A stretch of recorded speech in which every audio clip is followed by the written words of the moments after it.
And believe it or not, this was one of the most secretive places during the Second World War. We are in the Wolf Lair. The distance between the field's thermal headquarters in the middle of the Mathurian forest and the proud Polish capital city Warsaw is 250 kilometers. In the 40s, Adolf Hitler and many important German officials spent over 800 days in this compound, aiming to avoid the Allies' reconnaissance.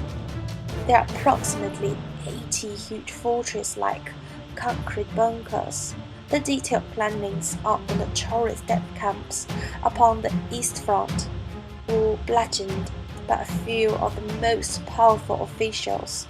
Moreover, the fate of many East European countries were discussed behind the closed doors.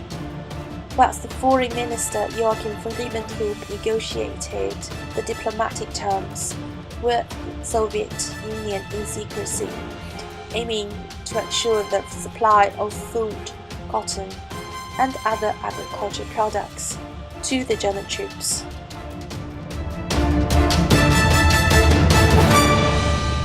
I have hoped to visit this mysterious place, since we have seen the Hollywood version of Valkyrie with Tom Cruise on the silver screen for the first time.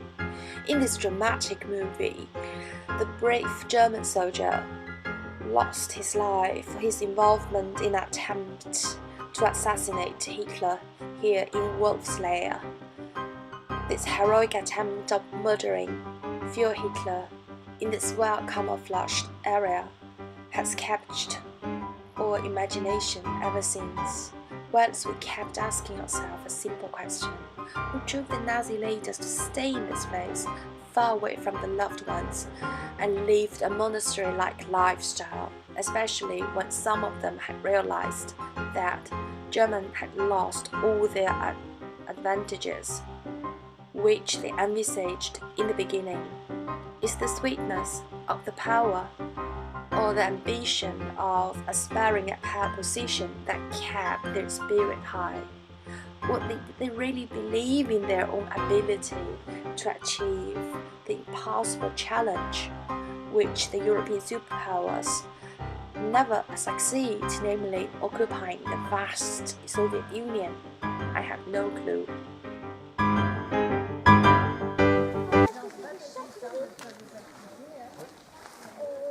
This is Adolf Hitler's personal bunker for 4 years, and he lived here in order to control the front on the east.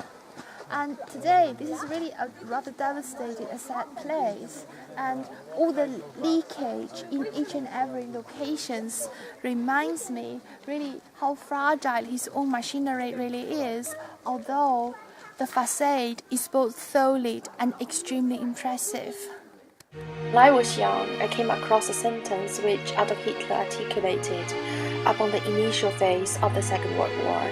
That is, how fortunate for governments that the people they administer don't think. This sentence keeps resonating in my mind and encourages me to ask new questions regarding why an evil mind could manipulate a group of well-meaning and naive people. The enticement of a simple solution to a complex social and financial disturbance encouraged people in a worrisome time to vote irresponsibly.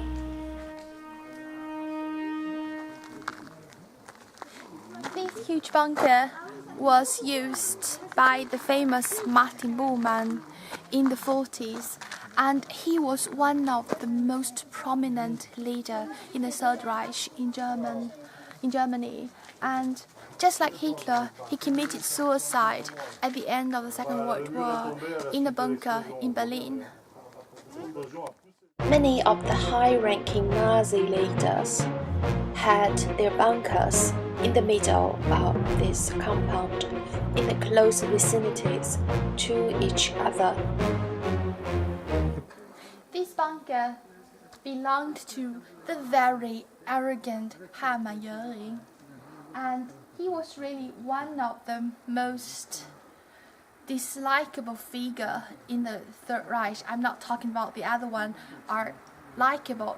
The thing is, he was just so notorious. You don't really even want to think about him as if he's a person. The area of the entire concrete bunker compound occupies around 6.5 square kilometers. Upon its heyday, there were up to 2,000 men who lived and worked here. According to Hitler's secretary, disillusioned, many high-ranking Nazi generals were very afraid that the Allies would eventually bomb attack the entire complex. Just like Hitler's bunker, there have been trees and other vegetations planted upon the roofs in order to achieve further camouflage. In addition, Martin Bormann's bunker has a couple of outer walls. This was used to be the General Alfred Jodel's bunker, and in his defense speech in the Nuremberg tribunal, he defended himself by saying that I was only obeying the order of my commanders, and obeying order was never a wrong thing to do if you're a soldier. Nevertheless, he was not spared from the death penalty. Regardless if anyone has any sympathy for Jodel's tragic end upon the gallows, no one could really oversee the fact that he never questioned the moral responsibilities of his own actions. The power of patriotic persuasion is compelling.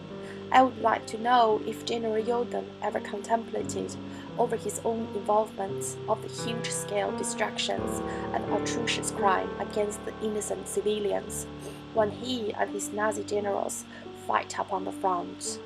Hardworking and dedicating are important personal virtues. However, as long as one could not maintain a sense of self-reliance intellectually by practicing critical thinking, such personal characters would be easily used for the destructive actions effectively. The causal relation between the crime and the punishment has occupied my thought for quite some time. I'm not certain if I could consent upon any of the prevailing ideas, nature versus nurture. All of us are to some extent the products of certain ideas, as we aspire towards a goal which is somehow much greater than what we have achieved yet. Some of us simply stop reflecting over the real consequences of our actions upon people whom we do not know, but are other people's loved ones.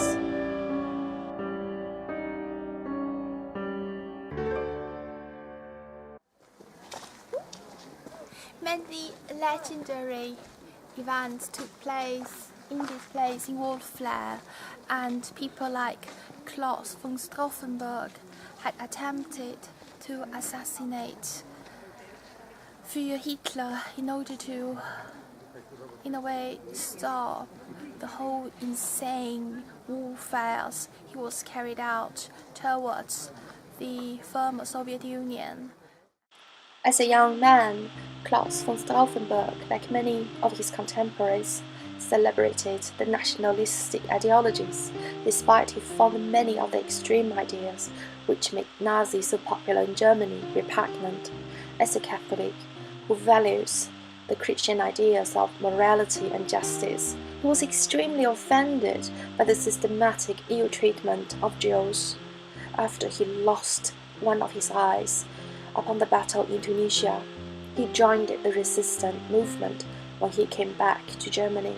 He paid with his life for the heroic Operation Valkyrie at the age of 37.